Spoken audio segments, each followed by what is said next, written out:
Hello YouTube. Today we're going to do a review on the Toro PowerMax 726TE electric start snowblower.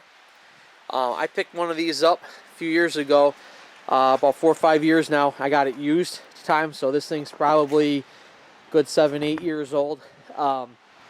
It's got a 7 horsepower motor on it. It's their R-Tech 7 horsepower engine.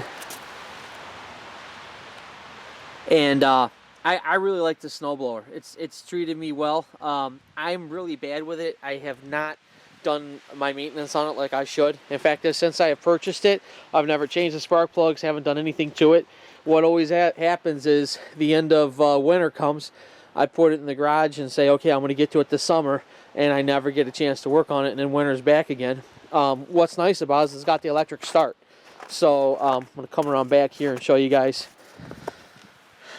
I'm going to come in here and zoom in. So you have your plug right there that you would plug in your extension cord to.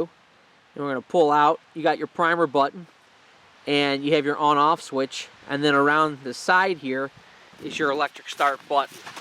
So you basically just turn it on after you plug it in. You hit your button. Now you don't hold down on these if you've ever gotten one of these or if you're buying one to use it. You do it and it starts. You hold it down, I want to say for like 7 to 10 seconds or something like that. Actually 5 seconds right there on the side they're saying that. You don't hold it real long at all. And they're saying never more than like 10 times in an interval of 5 seconds on, 5 seconds off. Sometimes when it's a cold start and I haven't used it all year, I got to do that. I got to play with it a little bit to get it going. But again, I think that's more my fault because I haven't taken care of it than anything else. Once I do that one time during the winter, that first time the electric start, after that, pretty much I can pull start the thing. I don't even need to use the electric start anymore. It takes a 50-to-1 fuel oil mix. So you won't have to worry about changing oil on it. And then it's got the gears on it. It's got 6-speed forward, and it actually goes pretty fast when I'm full out on the number 6. And it's got 2 speeds reverse, which I actually do use. Sometimes it's faster just to kind of pull the thing backwards, disengage your forward gear and just pull it backwards. But there are situations when the snow's deep where it's stuck where I engage that and use that. So that's a real nice thing to have. It's got this quick stick, which I like. Basically, you take the quick stick and you just push. You can, by pushing forward, you can raise it up and down. And as you turn it, it just goes.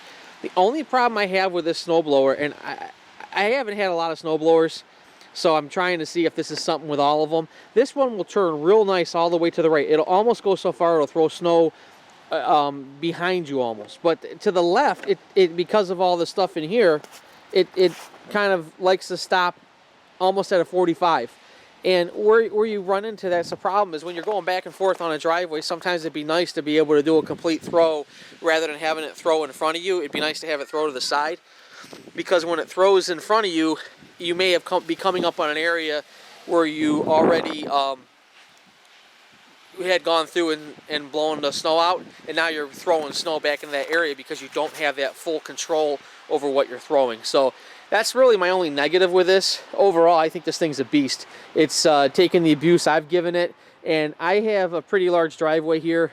This is one side, my driveway makes an L shape. This is one side going out, and you can see I blow further than with the driveway. It's an 8-foot driveway, probably by about, it goes across probably about 80 feet, and then it goes down, and I go down the other way, and this going down this way is a 12-foot driveway shooting down probably another 160 feet. So, and then I also do a lot during bad snows. I do the neighbors' driveways as well. So there's times this thing goes out and does 4 driveways at a time.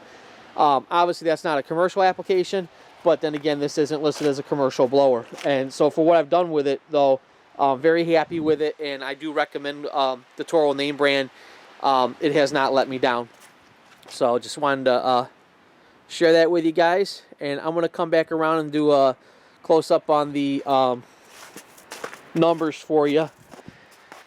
I don't know if they still have this model available, but typically if they've got one out that's doing good, they're all doing good. So this is the model 38610, and then show you there's a thing here you can go ahead and mail away for a if you want to get an owner's manual on something, they put it in here.